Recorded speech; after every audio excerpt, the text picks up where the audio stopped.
And welcome to the Southern Ag Credit halftime report here on PRCCmedia.com. We're going to speak with head coach Drew Gallant of the men's soccer team at Pearl River Community College.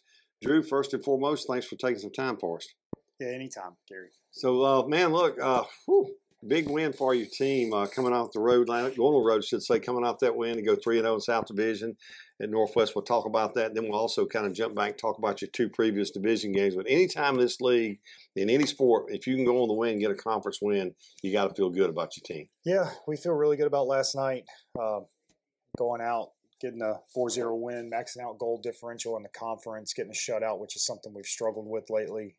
In years past, we were setting some records for not conceding goals, and this year I think we're setting records for goals conceded. So it was really nice to be on the road and pick up that shutout. Big performance from Cam in goal. He had a couple big-time saves that really sealed that shutout for us, but I thought the Northwest was very well organized and did a good job defensively of limiting our chances. I think we could have put a few more away, but just happy to get out of there with a 4-0 win. Well, still back at your two previous conference wins to put you 3-0 in a conference. Of course, your team, nationally ranked again this year, perennial power. When you go on, the road anywhere, or when you go anywhere in a conference, everybody's kind of got like a bullseye on your back. But after a 3-0 start, let's go back and look at the win that you had earlier, when you went and played at Southwest, and then also the win at Colin. Yeah, the Southwest game is always very difficult for us. Zach over there was one of my former assistants. He's a very good coach. He always has his team very well organized. The different intensity level when you get there. The fan base was amazing. It was a fun game to be a part of, and I'm just glad we got out of that one with a 2-1 win. Thought they played really hard and took us out of a few things that we try to do offensively going forward, and we didn't score as many goals as we have been. But we were able to pick up two big goals. I believe Emil had a goal and assist that game, and Landon Vancourt got on the score sheet for us that night for his first goal of the season. So, spreading the goals around a little bit.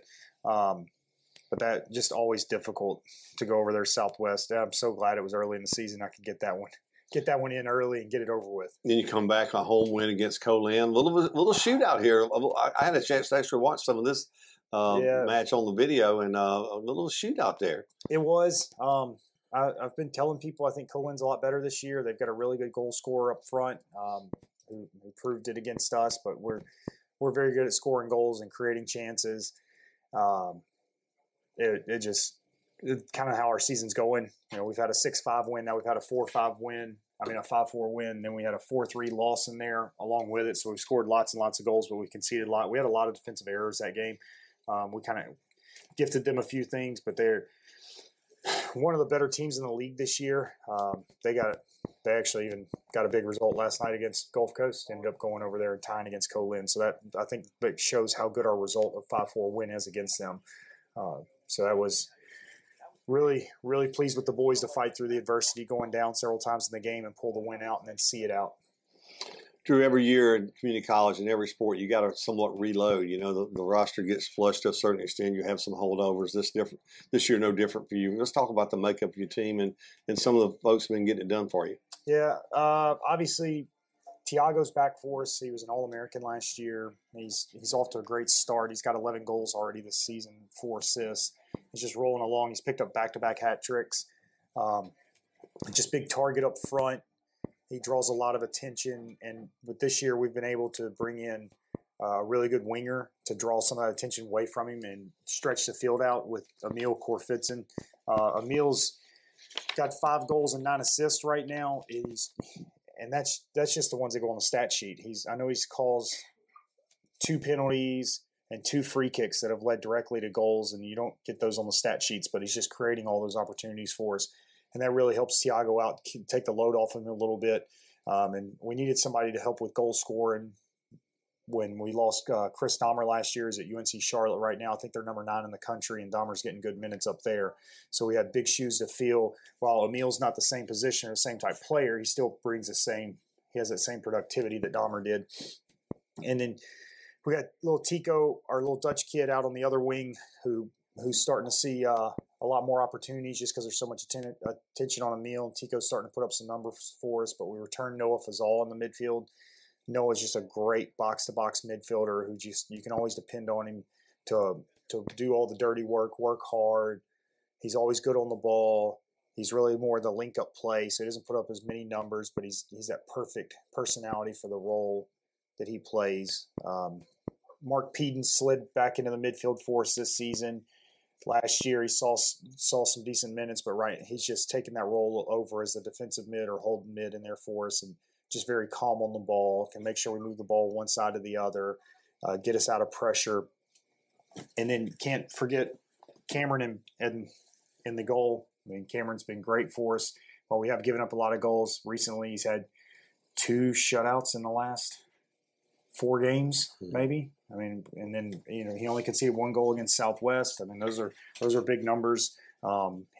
We shut out St. Louis, who at the time I think was ranked 16th when we went on the road up there. So it's been a very good second half or middle part of the season for Cameron.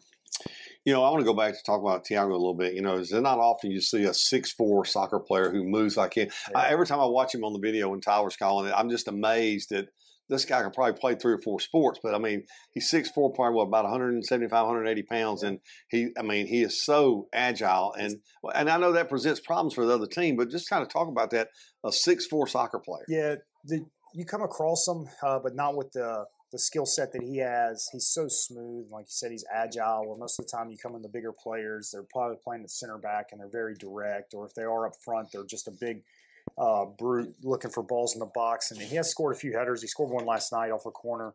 But he is not that type of player. He wants the ball at his feet. He's going to beat you in a 1v1. He's going to turn you. He's going to find Emil running through.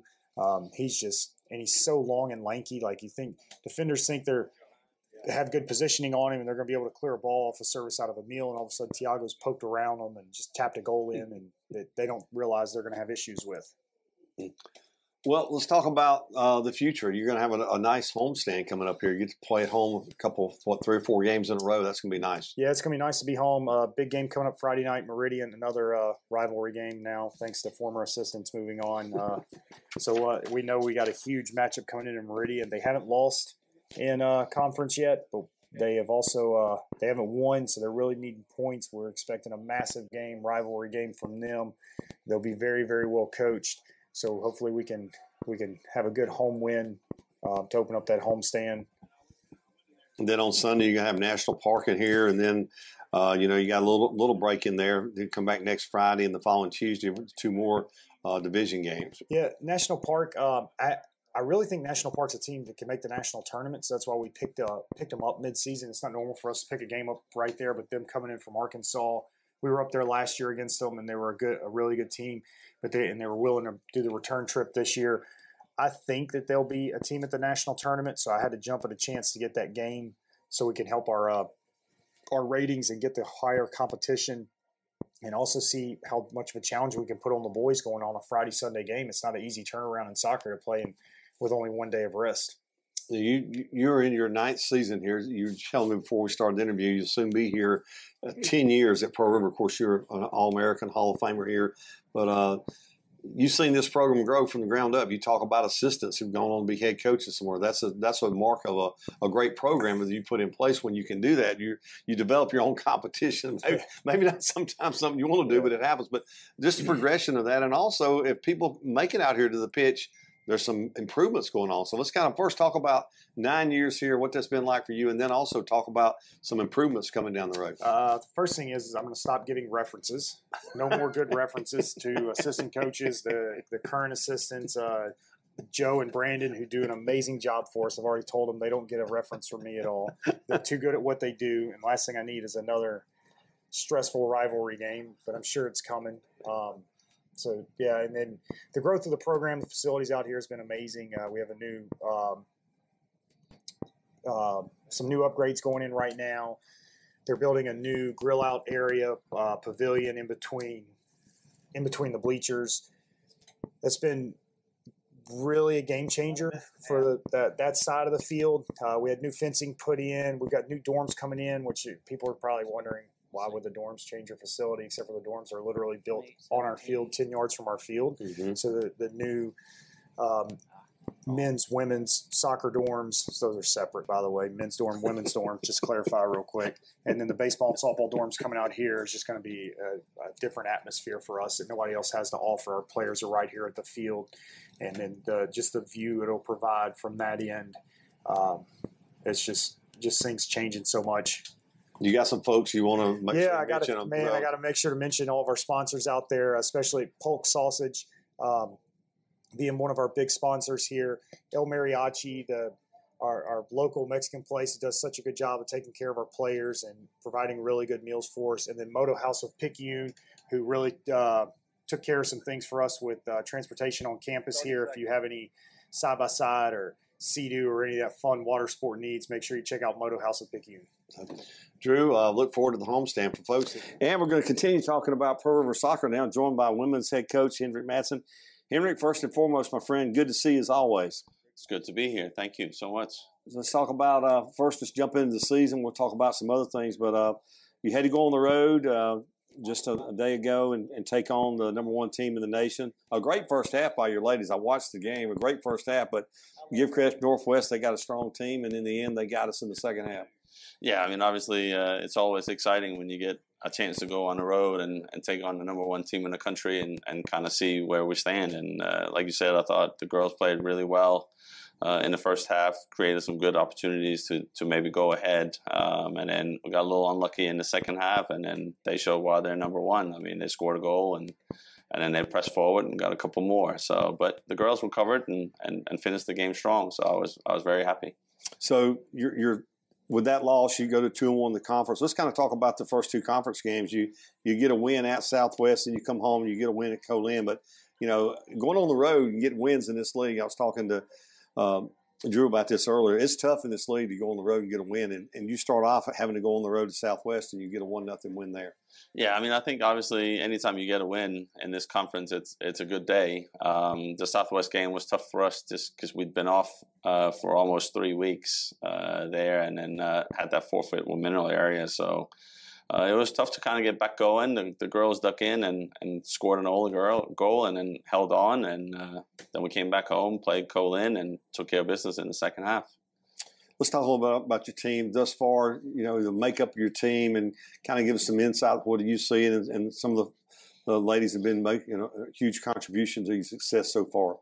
Yeah, I mean, I think it's obviously from an injury standpoint, I think it's been a tough season for us, which have just meant that some of our freshmen that we thought we were going to have a little bit of time to kind of ease them into the college game has been thrust right into it, and they're doing really well. Backline is almost all freshmen now, which was supposed to be all sophomores, and they're holding things together. Everything's going good so far. Any surprises so far? Some of your personnel as far as the stepping up? Anybody you say, wow, jumping in and doing a great job for you? Maybe a little earlier than you maybe thought, but I mean, you've had a rash of injuries. You've had to kind of play around that. Yeah, I mean, I think obviously in the back, I think Maddie and Walker has done a tremendous job for being freshmen and coming in and having to play some big minutes. And then Lexi from Stone County has been tremendous for us, playing in the midfield or on the back line where Juanita has done a great job there. So I think I've been real pleased with them. Got a big homestand coming up, man. That's a good thing. I was talking to Coach Drew about this earlier. You're going to get a chance to play 4 in a row at home over about a 10-day period. Let's kind of talk about some of the games that are going to happen during that homestand. Yeah, I mean, it's exciting. Meridian's coming in off of a good win at Southwest, so that becomes an important game. I think they're ranked 4th right now in the conference. So for us, it's definitely a big game. So that's exciting. Get to host National Park. So that should be fun on Sunday.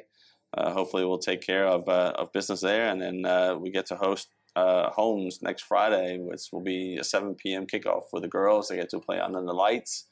Holmes being a top 10 country team in the country it's always exciting when you get to host them, and we have good experiences at home against them. In that flip of the schedule, and Drew and I, we didn't get a chance to touch on this, but that's going to be because of the Casey Seal game that night. Yes. For the men. So they'll flip it. You'll play the second game. They'll play the first game. And there'll be some things around that night. So I was talking to Drew about this earlier. I know before we sit down and do our interview, you were outside as well. But man, just the facility upgrades that are going on. He touched about the dorms. He touched about the new area being built here, the pavilion. But, man, you got to be excited about the way this place is starting to look. And it's always been good, but it seems like every year a lot of things at Pearl River get better. Soccer program is starting to see a lot of that too. Yeah, I mean, obviously, I think, from a school standpoint, we probably have the best administration, I think, in the state as far as backing up around the athletics.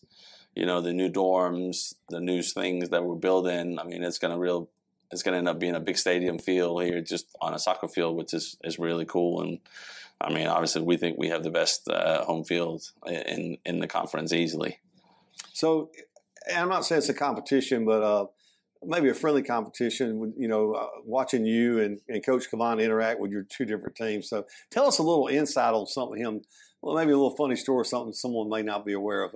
I'm sure you guys have fun kind of pranking each other and kind of joking each other all the time. I mean, obviously the pressure's always on Drew. He's the one that's been to nationals, and this year it's all on him to host the conference tournament. So he keeps trying to say he's just happy making the playoffs, but we know he really needs to win this whole thing so we can host and have some fun at the end of the season. But how fun is it sharing a building with him? It's got to be fun. He's a legend here at this school, Hall of Famer, and a guy. And I say this, probably one of the driest sense of humor of anybody around when you sit down and talk to him. I mean, it's obviously awesome. I think we have a really good coaching group down here in the locker room, and when we end up sitting in Drew's office, and all five of us just sit in there and talk, and it's fun to watch Drew and some of the players when they realize that it's Drew's picture right next to his office up there. Like, wait, that's the same Drew, and they're like, yeah, just a little bit younger. But no, it's awesome down here. It's such a big family, and it's just not on the soccer field; it's off the soccer field. On the weekends and doing things together. So it's just been good. Well, Henrik, look forward to the big homestand. Of course, folks, hopefully you can come out and make some of those games here at the pitch at Pearl River Community College in Poplarville. If you can't, of course, Tyler will have the call. Richard will have the video going. Tyler will have the call on PRCCmedia.com. Does a really good job. First-class operation there. So, again, hopefully you can make it out here. If not, tune in. Absolutely. Thank you so much. Thank you, Henrik.